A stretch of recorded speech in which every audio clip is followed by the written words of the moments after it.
buntot at mahaba, makinis ang muka. Mahal niya ako, mahal ko rin siya. Kaya aming dalawa ay laging magkasama. Yes, very good. So, yung tula na yan, tungkol saan? Tungkol sa Pagmamahal sa pagmamahal ba? alaga. Yes, pagmamahal sa alaga or paglalarawan sa kanyang alagang aso. 'Di ba? Ano yung mga salita dyan? Sige daw, yung mga na-discuss natin ng katangian. Simple ba ang mga ginagamit niya na salita, Mick? Oo or hindi? Yes, Yes. Kawili-wili ba? Or interesting yung paksa? yes, Yes. May tugma ba or ritmo? yes. Kung oo, ano yung mga salita na nandyan na nagsasaad na may tugma at ritmo yung binabasa natin? Alaga, mataba, mahaba, muka, siya, dalawa, magkasama. Yes, very good. Meaning to say, yung paksa ay tungkol sa kanyang alaga. Oh, how about ito? Basahin.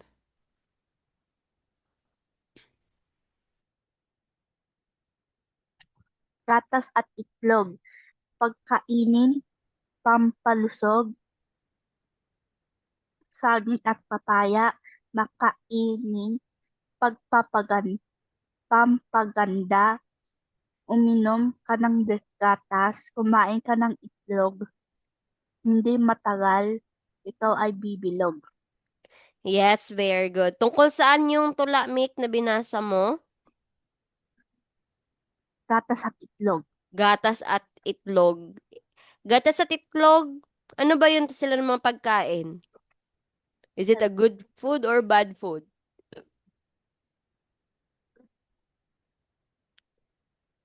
Since, di ba ngayon ay July, ano ito yung gatas at itlog?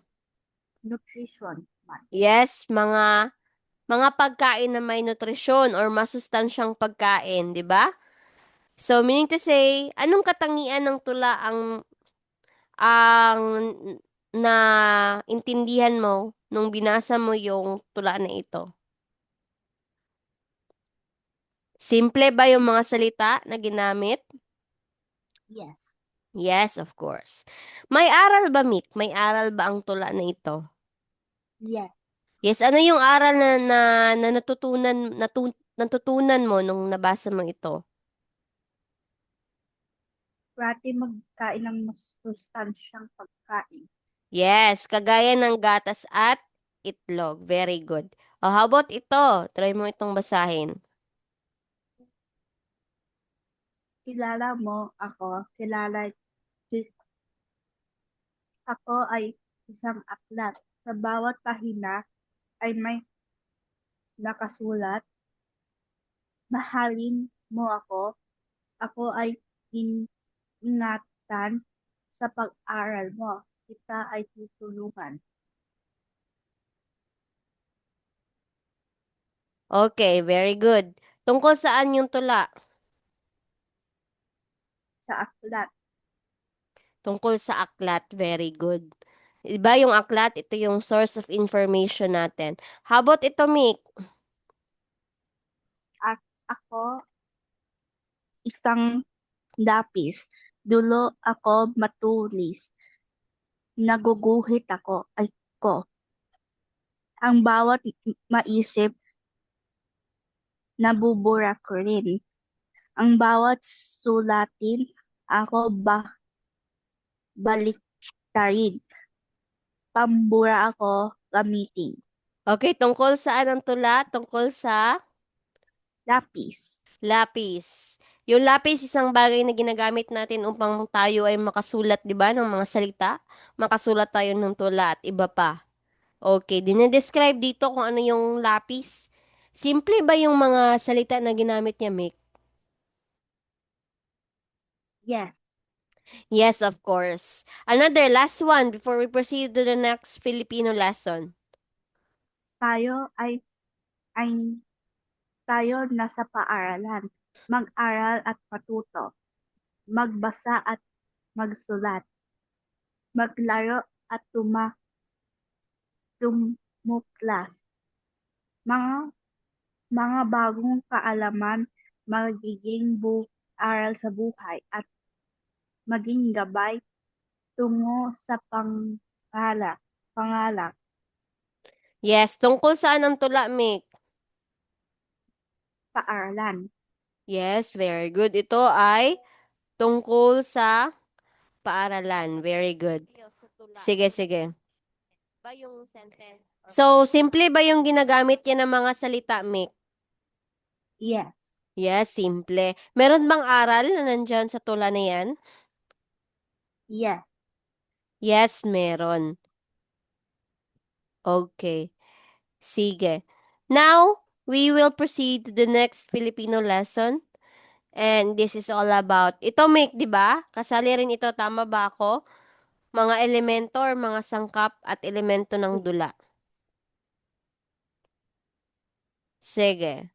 Dito tayo, punta tayo dito. So, di ba Wala, dula? Kung sasabihin wala. natin, wala, hindi to kasali? Yes, because I think it's in the I think it's in the term exam. Okay, okay, okay. Very good, very good. Sige, let's X natin to. Sige, mag-open muna ako ng pangalawang PowerPoint. Wait lang ha. Hindi pala siya kasali, sorry. So, sige, dito na lang tayo sa mga liham na hinihingi. Yung ito tong ano. Wait lang ha. How about elementong visual? I think sa Okay. midterm, sa term din to. Okay, dito tayo. I think kasali na ito. Panandang konteksto, di ba?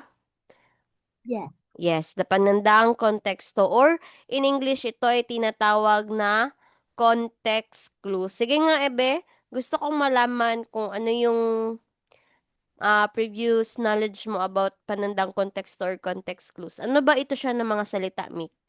naghahanap kung ano nangyari, ano naganap, ano yung moral. Na nagsasabi kung ano yung pangyayari, ano yung moral at iba pa.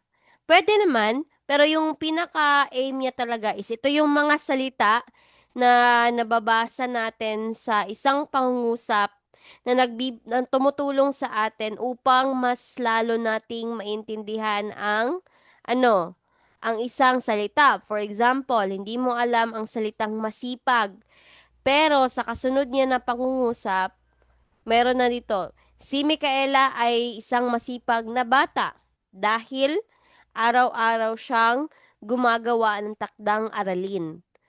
So for example, hindi natin alam ang salitang masipag, of course, malalaman natin dahil sa mga panandang konteksto, yung araw-araw siyang gumawa ng takdang aralin. Sige, example. Mag-explore tayo ng example. Halimbawa, alam mo ba ang salitang bayani, Mick? Alam mo ba yan? Yes, Okay, alam mo. Ano ba ang bayani? nagsasakripisyo para sa lahat.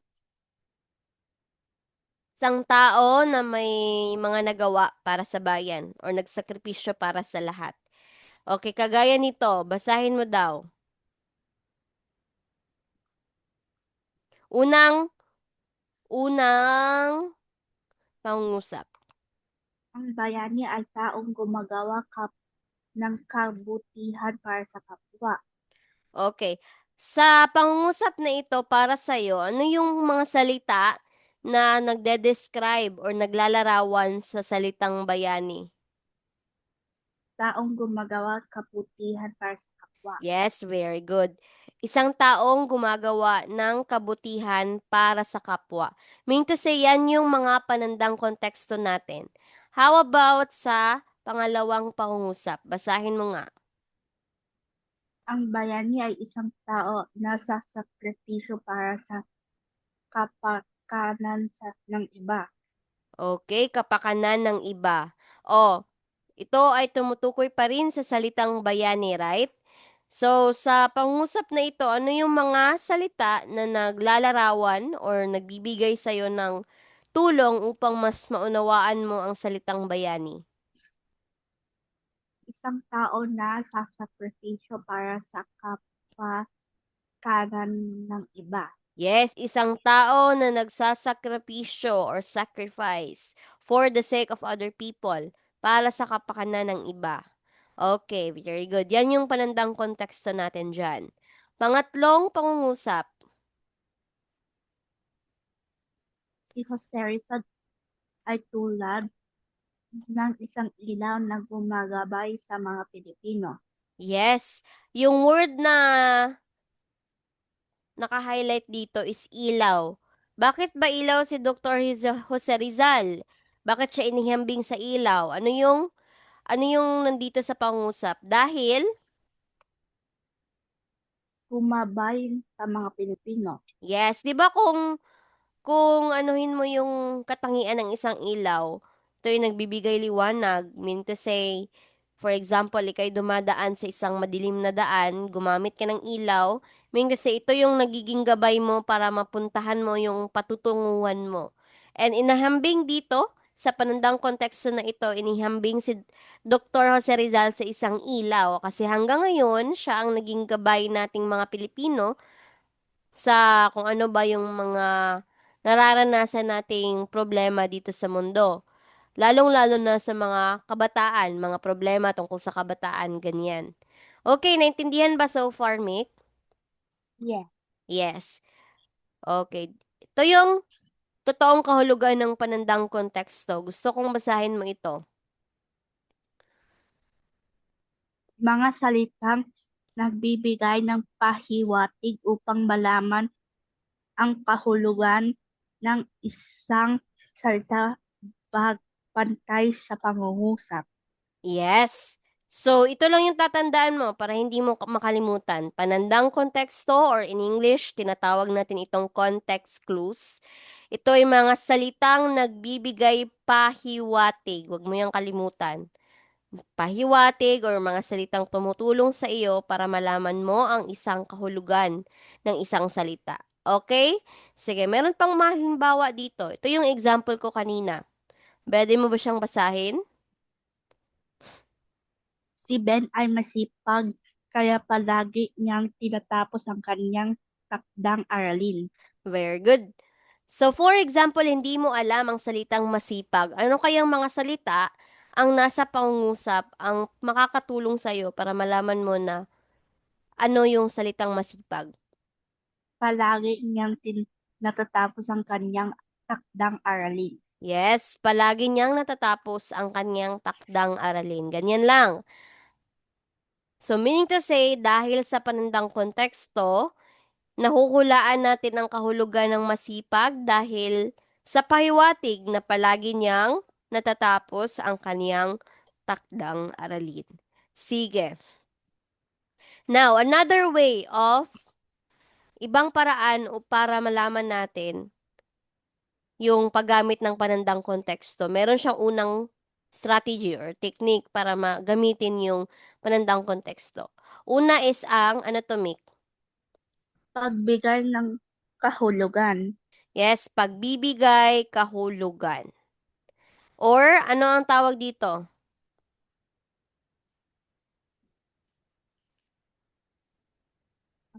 Da, ang pa, pagpapaliwanag o pagsasabi ng ibig sabihin ng isang salita o konsepto. Yes, ito ay literal lang na pagbibigay ng kahulugan or in English, anong yung English ng kahulugan, Mick? Meaning, Yes, kahulugan or meaning. Like, diretso na ba, kung baga? Halimbawa, ano yung mga halimbawa? Basahin. masipag, taong laging nagsisikap at nagtratrabaho ng mabuti. Yes, very good. Masipag, taong laging nagsisikap at nagtatrabaho ng mabuti. Pangalawa, ano yung pangalawa?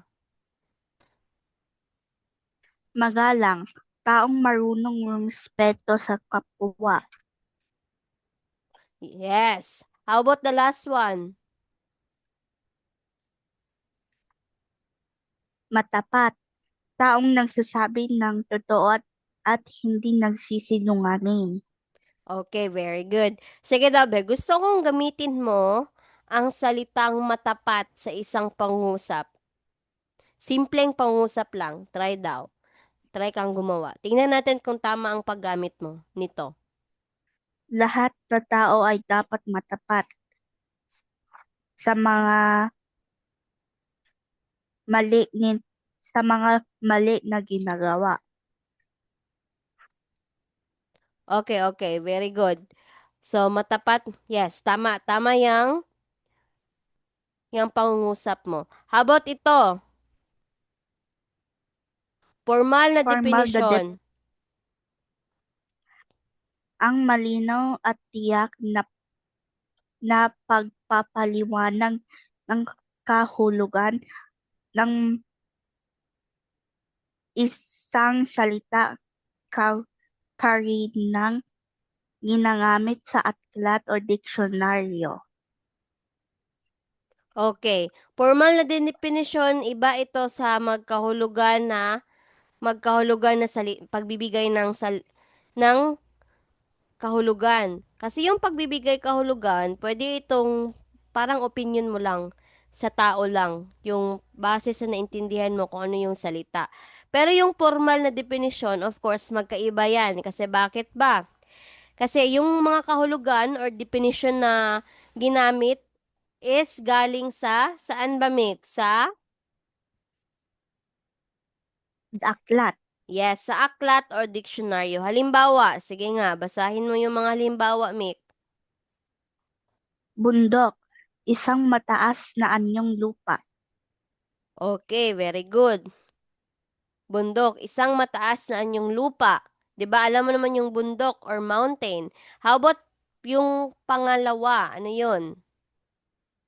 Ilog, isang anyong tubig na patuloy na umaagos.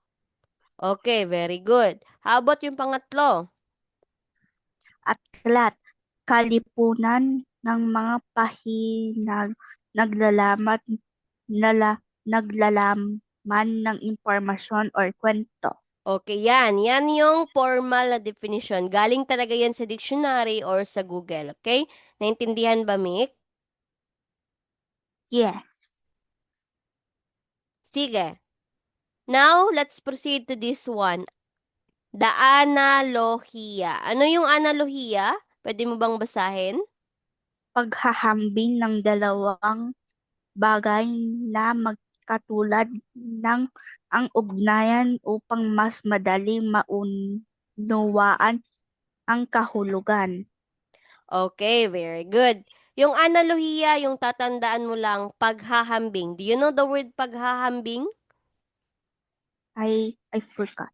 Paghahambing meaning comparing. You know comparing, right? In English. Yes. Yes, when you are comparing this thing into another person. Pwedeng i-compare mo siya yung bagay at hayop, hayop sa bagay, ganyan. Okay? At marami pang iba. Basta yung mababasa mo na pangusap, meron siyang paghahambing sa dalawang katangian ng mga bagay. Pwedeng magkatulad, pwede namang opposite. Just like here, sige. Try natin basahin yung pangungusap. Si Mia ay parang langgam dahil hindi siya tumitigil sa pagtatrabaho. Okay, sa pangungusap na yan, saan dyan yung salita na pinaghahambing? May dalawang salita dyan. Sino? Sino at ano? Si Mia at yung langgam. Yes, si Mia at yung langgam. Langgam in English, ant. 'Di ba? Yung ant, masipag talaga yan sila ng mga insekto. Kasi of course, gusto nilang makalikom ng pagkain, 'di ba? Habang hindi pa tag-ulan or tagtuyot, ganyan. Ganyan yung goal ng mga langgam. Kagaya ni Mickey, siya ay mas parang langgam. Meaning to say, workaholic, 'di ba? Kumbaga. How about yung pangalawang pangungusap, Mick? Pwede mo bang Si, basahin? si Carlo ay parang ilaw sa kanilang pangkat dahil siya ang nagbibigay ng magagandang ideya. Yes. Ano yung dalawang salita dito na inihambing na may nagsasaad ng analohiya? Sino at ano? Ilaw at si Carlo. Yes, si Carlo at yung ilaw. Mean to say, dahil medyo si Carlo ay parang ano ba, parang smart sa kanilang classroom, then meaning to say siya yung naggagabay sa kanyang mga classmate. Nagbibigay kung may mga group work, siya yung may nagbibigay siya ng mga magagandang idea or creative ideas. Okay, naintindihan ba? Yes. Okay. Sige, let's try. Sige, magbibigay ako, tapos sabihin mo sa akin kung ano siya. Analohiya ba? Formal na definition, analohiya, or pagbibigay kahulugan. Tingnan natin if alam mo siya. Sige. I will paste here. Wait for a moment.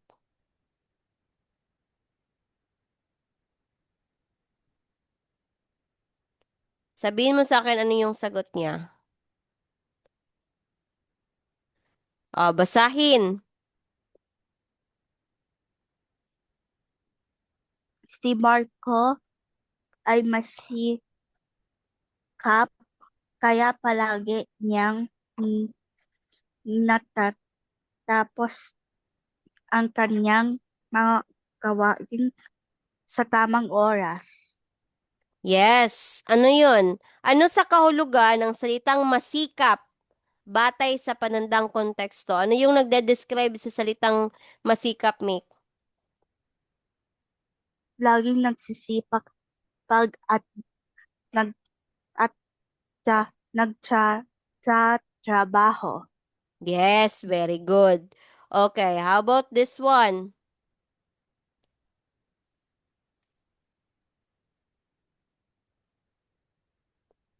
This one, basahin. Si ang masinop ay taong maingat sa paggagamit ng oras, salapi at mga kagamitan. Ano yan? Analohiya ba? Pagbibigay kahulugan o formal na definisyon? Nagbibigay ng kahulugan. Yes, nagbibigay ng kahulugan. Very good. How about ito? Ang bontasista ay Botanista? isang ay botanista ay isang sentipikong nang aaral sa mga halaman. Okay, ano yan, Mick? Formal na definition. Yes, formal na definisyon. Galing talaga yan sa dictionary. Very good. How about this one? Si Ana ay parang bubong dahil masipag siyang gumawa ng kanyang mga gawain. Ano yan? Merong inihambing. Analohiya. Analohiya. Yes, pwede yan. Analohiya ba? Okay, very good. Analohiya. Okay, Mick. I think that's the end of our lesson for now. Tomorrow, pagpatuloy natin yung review natin sa Pilipino, okay? Thank you so much for Yes. listening, Mick. Bye! Bye.